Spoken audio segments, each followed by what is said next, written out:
ఎవరైనా ఎప్పుడైనా సరిగా గమనించారా చలిచర అసలెప్పుడు వదిలిందో అణువణువు మురిసేలా చిగురాసలు మెరిసేలా తొలిసె గుణం ఎప్పుడు ఎదురైందో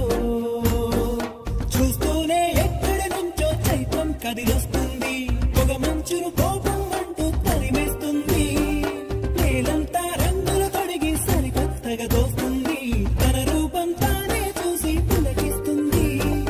ఋతువెప్పుడు మారిందో బ్రతుకెప్పుడు విరిసిందో మనసెప్పుడు అలపుల మనమైందో ఎవరైనా ఎప్పుడైనా సరిగా గమనించారా చలిచర అసలెప్పుడు వదిలిందో